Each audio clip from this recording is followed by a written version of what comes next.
여러분 안녕하십니까. 광주 MBC 뉴스투데이입니다. 먼저 오늘의 주요 뉴스입니다. 경주에서 발생한 역대 최대 규모의 지진 여파로 광주 전남에서도 신고와 문의 전화가 폭주했습니다.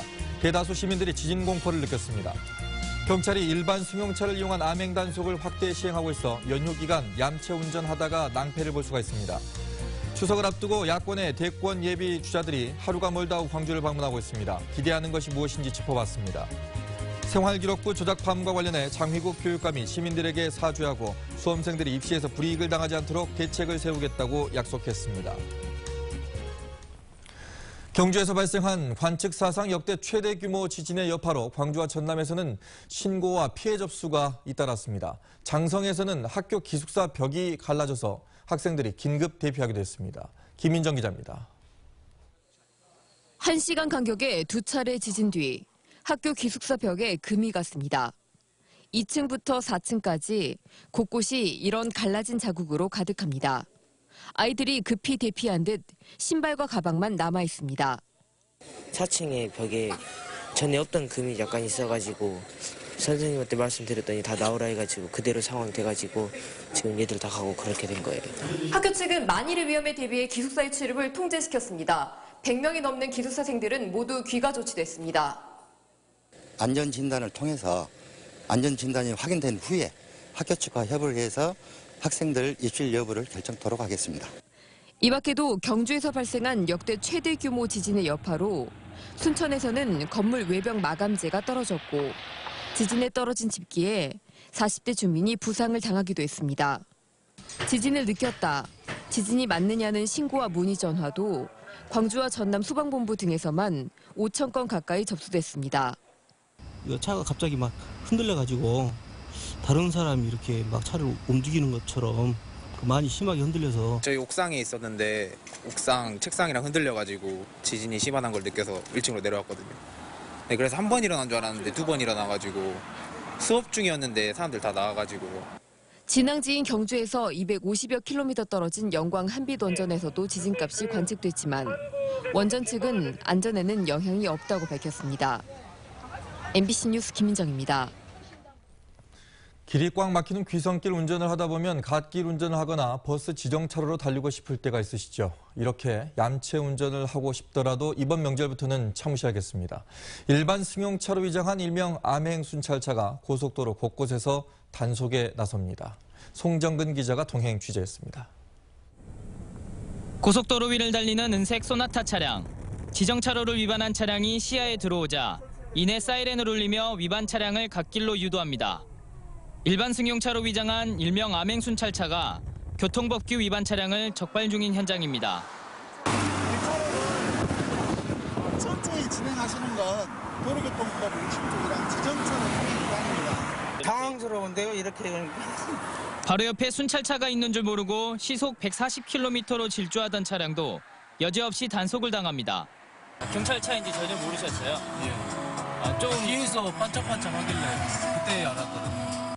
평상시에는 일반 차량처럼 보이지만 위반 차량을 단속할 때는 사이렌과 경광등을 켜고 순찰차로 변신하는 암행 순찰차가 지난주부터 전국 고속도로를 달리고 있습니다. 경찰은 추석 연휴 기간 이 암행 순찰차를 이용해 교통지도를 강화한다는 계획입니다.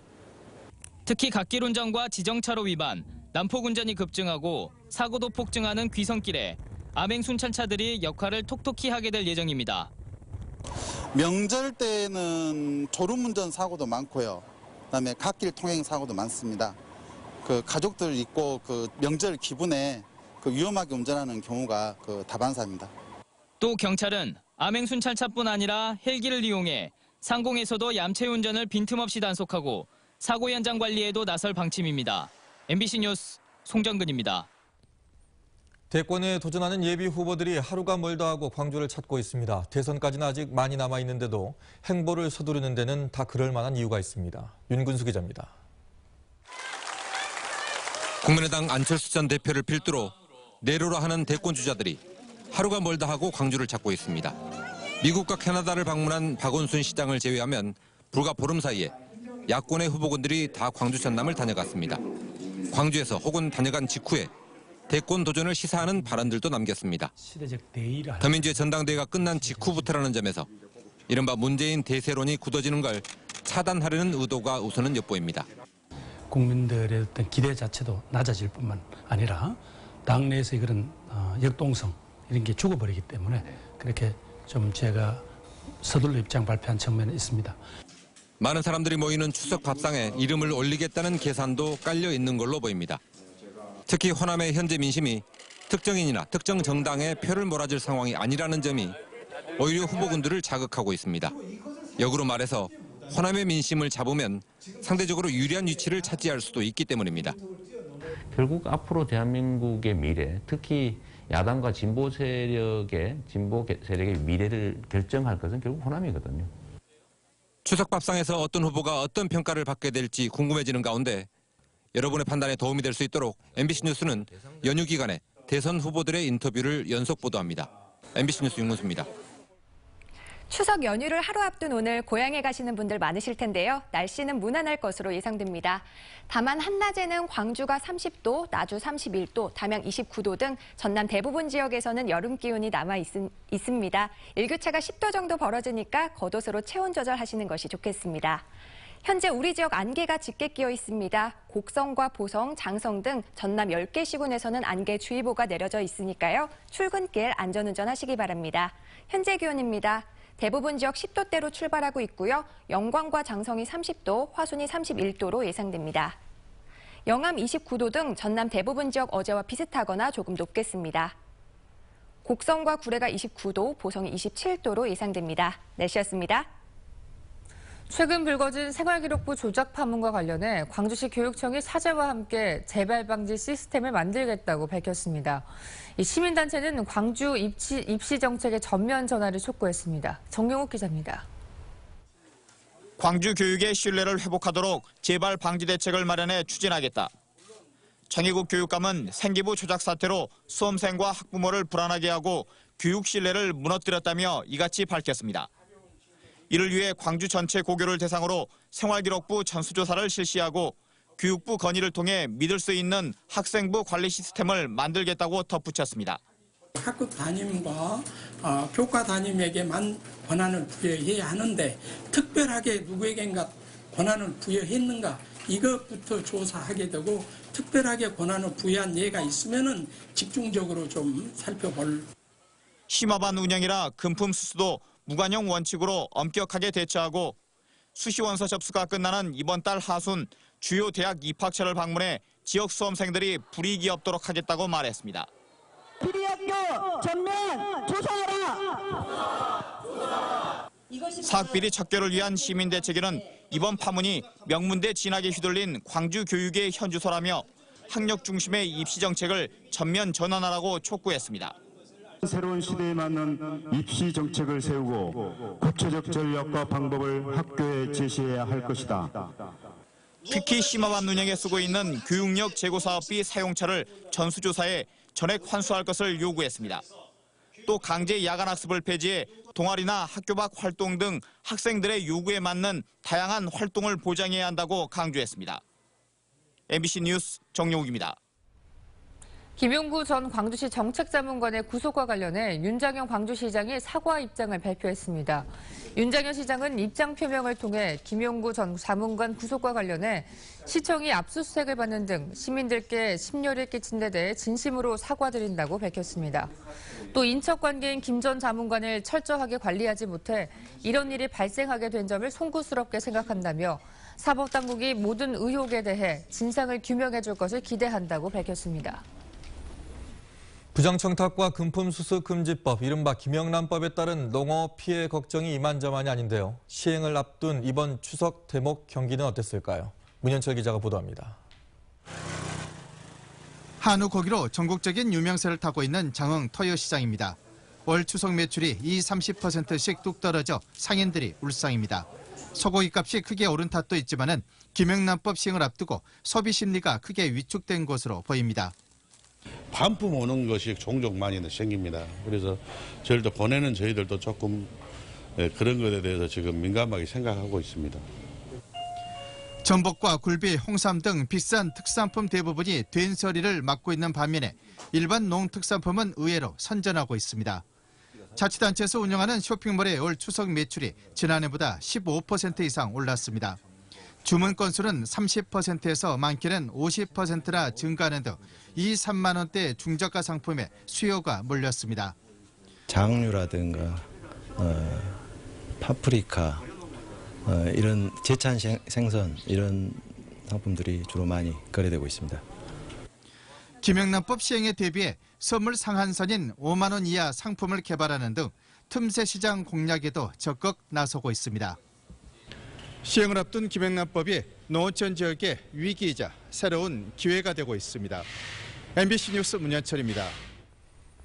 농가 소득의 지역별 편차가 크다는 지적이 제기됐습니다.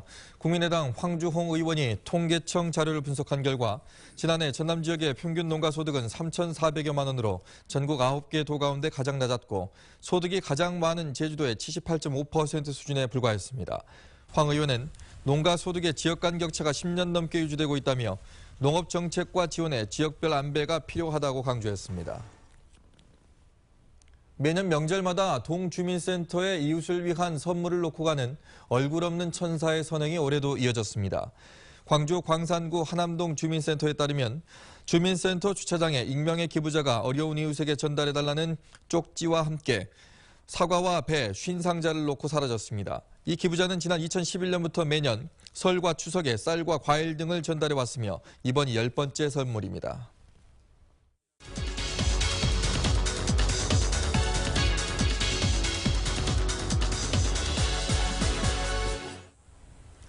맞벌이 부부가 늘면서 아이를 조부모 손에 맡기는 경우도 많죠. 이런 조선 가정을 위해서 광주시에선 손자녀 돌보미 사업을 진행 중인데요. 네, 시행된 지 5년. 그동안 어떤 결과를 맺어왔는지 문진수 광주 여성단체 협의회장과 이야기 나눠보겠습니다. 안녕하십니까? 네, 반갑습니다. 문진수입니다. 네, 여성단체 협의회에서도 조선 가정을 돌보고 있을 텐데 얼마나 돌보고 계십니까?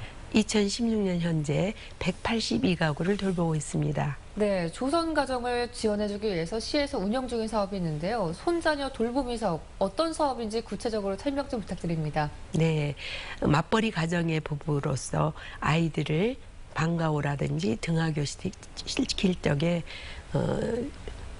부모들이 직접 하지 못하는 그런 그 손 빠진 것들을 할머니, 할아버지들께서 도와드리는 그런 사업입니다. 네. 그러면은 그 지원하시는 분들이라든가 좀 많은 편인가요? 네, 지원자는 많은데 엄격한 규정 때문에 그 아이들을 전부 다 돌보지 못하고 일단 저희 광주광역시가 전국의 광역시 중에서 38만 명여 명의 맞벌이 가정이 있습니다. 네. 그런데 그 가정을 다 커버하지 못하는 그런 안타까움이 있습니다. 네. 5년을 이어오면서 이제 뭐 여러 가지 성과도 있었겠지만 좀 네. 보완해야 될 점도 보였을 것 같습니다. 방금도 이제 조금 말씀하셨는데 네. 어떤 점을 좀 보완해야 될 거라고 생각하십니까? 네, 보완할 점은 정말 많아요. 왜냐하면 다 뭐 맞벌이 부부들은 느끼신 건데 한 자녀나 두 자녀나 다자녀나 키우는 건 똑같습니다. 네. 그런데 정말로 쌍생아하고 다자녀밖에 저희들이 혜택을 드릴 수가 없으니까 굉장히 마음이 아프고 또 전국 소득 기준의 100% 이하 그러니까 4인 가정에 연 4,950만 원 정도의 맞벌이 부부 이 상은 안 됩니다. 네. 사실 정말 우리 여성들이 얼마나 사회에 진출을 많이 합니까? 돈에 많고 낮음이 아니라 정말 많은 돈을 받는 분들도 이 아이들을 잘 케어해 줘야 되는데 이 아이들을 정말 어디다가 적당히 맡기는 것이 불안한 상태입니다. 네. 네. 네, 이 손자녀 돌보미 사업이 출산을 좀 장려하는 그런 대안 중에 하나라고 알고 있는데요. 효과가 좀 미비하잖아요. 네. 효과를 좀 높이는 방안은 어떤 게 있을까요? 예, 아주 정말 좋은 질문을 하셨는데요. 절대로 저희 손자녀 돌보미가 아이들을 뭐 적게 낳는, 뭐 많이 낳는 미미하다고 저는 생각하지 않습니다. 왜냐하면 우리 1960년대는 우리나라의 큰 자원이 가족문화 공동체였습니다. 3대가 함께 살았기 때문에 할머니들이 자연스럽게 아이들을 봐주시고 또 엄마들은 정말로 집안일도 열심히 거들고 했었습니다. 그런데 저희 올해 2016년 우리 광주광역시가 인구의 날에 저하고 함께 국무총리상을 수상했었습니다. 바로 그것은 미비했지만 작년도 2,124명이었지만 0.1% 늘었습니다. 계속 점점 늘고 있다는 것은 우리 3대 가족에 큰 영향이 되고 또 오늘 이 시간에 내일 모레 명절인데 명절에 모든 가족들이 모였을 적에 함께 좀 고민하고 할머니들이 외조모님들이 정말 너희들 애들을 봐줄 테니까 정말 애기들을 우리 국가 문제다 그러면서 정말 좋은 이슈화가 됐으면 하는 그런 바람이고 네. 우리 정부에서도 우리 아이돌보미 사업뿐만이 아니라 훨씬 더 우리 그 조부모님들한테 아이들을 맡김으로 인해서 심리적 안정이나 또는 노인 일자리 창출 그리고 부모들에게는 젊은 부모에게는 심리적 안정감 이와 아들도 마찬가지입니다. 네. 이런 좋은 사업이 잘 전국적으로 이루어졌으면 좋겠어요. 아이 돌보미 사업하고는 정말 별개입니다. 네. 일단 그 아이를 낳고 싶어도 키워줄 사람이 없다거나 또 네. 형편이 안 되기 때문에 못하는 경우가 많은데 네. 이런 사업들이 좀 많이 좀 커져서 그럼요. 좀 마음을 좀 놓고 아이를 좀 낳을 수 있는 사회가 좀 됐으면 좋겠습니다. 오늘 네. 나와주셔서 고맙습니다. 네, 반갑습니다. 지난주 기아의 부진으로 가을 야구 주인공이 또 오리무중에 빠졌습니다. 더욱이 이번 주는 천적에다 5강 경쟁팀제가 맞붙게 돼 기아가 또 한 번의 고비를 맞고 있습니다. 한신구 기자입니다. 넉 점 차로 손쉽게 이기는 듯 했던 경기. 구원 투수들의 난조로 순식간에 1점 차까지 쫓기더니 말로 홈런을 맞고 호망하게 내줍니다. 다음날 역시 9회 1사 말루 위기를 어렵게 넘기며 천신만고 끝에 승리를 챙깁니다. 치고 나갈 때 치고 나가야 했는데 아쉬운 한 주였습니다. 가을 야구를 결정할 수 있는 고비에서 기아는 2승 4패로 뒷걸음질 쳤습니다. 반면 SK, LG가 상승세를 타면서 하루하루 경기 결과에 따라서 순위가 요동을 치는 반게임 차의 초접전으로 바뀌었습니다. 정규 시즌 마지막 6연전인 이번 주는 더 힘겨운 일정이 기다리고 있습니다. 절대적으로 열세인 넥센에 이어서 5강 경쟁을 하는 LG, 하나와 경기를 하는데 자칫 연패라도 당하게 되면 치명타를 입게 됩니다. 1승이 중요한 상황에서 뒷문도 불안하고 나지완 안치홍의 이탈로 타격도 헐거워졌습니다. 선발 투수들의 선정과 함께 김주찬, 이범호 등 주축 선수들의 활약에 기대를 걸 수밖에 없는 이유입니다. 끝날 때까지 끝난 게 아니라는 야구 격언처럼 올 시즌도 가을 야구 주인공은 시즌 막판까지 가봐야 할 것 같습니다. MBC 뉴스 한신구입니다.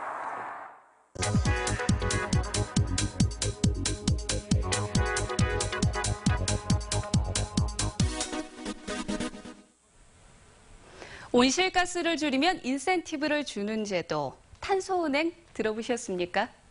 전기와 수도 그리고 도시가스의 사용량을 줄인 만큼 그린카드에 포인트가 적립이 됩니다. 포인트를 현금으로 환전하거나 교통통신요금으로도 쓸 수가 있는데요. 산업시설의 경우에는 절감한 만큼 현금으로 되돌려받게 됩니다. 광주에서는 탄소은행 가입 대상 58만 곳 가운데 35만 곳 가까이가 가입을 했습니다. 10곳 가운데 6곳인 셈입니다. 7대 광역시 가운데 가장 참여율이 높았습니다. 지난해 탄소은행제를 통해서 12만 7,600여 톤의 온실가스를 줄였는데요. 4,500만 그루의 나무를 심은 것과 같은 효과를 거둔 겁니다.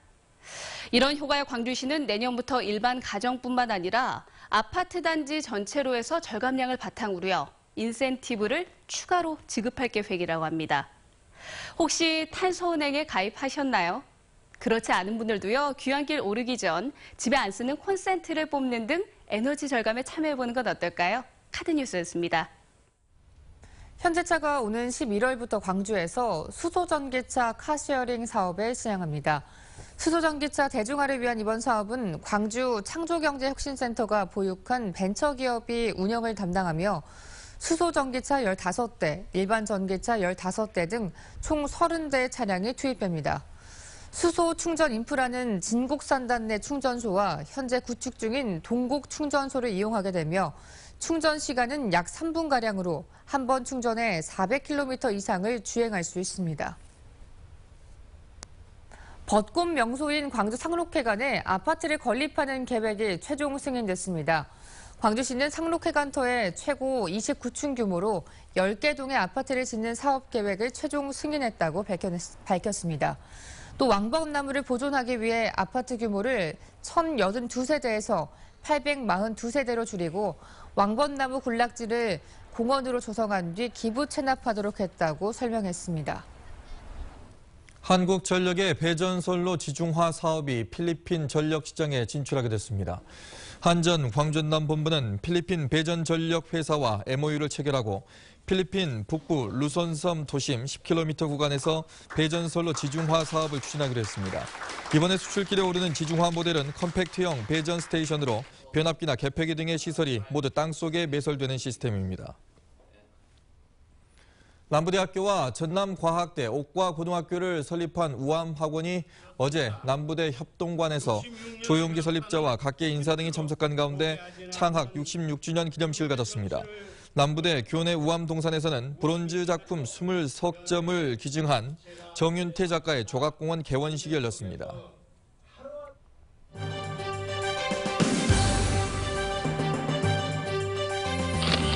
광주 서구 어린이 급식관리지원센터가 베트남, 중국 등 다문화 가정 학부모와 자녀를 대상으로 송편 만들기 행사를 진행했습니다. 나주시가 한가위를 앞두고 침체된 전통시장 활기를 불어넣기 위해서 시내를 돌며 추석맞이 전통시장 보는 날 캠페인을 펼쳤습니다. 곡성군에 위치한 길작은 행복학습센터가 어르신들을 대상으로 노후된 벽에 시와 그림을 그리는 감성벽화 프로그램을 진행했습니다. 덴마크 계열 회사인 금정공업이 제2공장 착공식에서 받은 쌀 820kg을 투게더 광산 나눔문화재단에 기탁했습니다.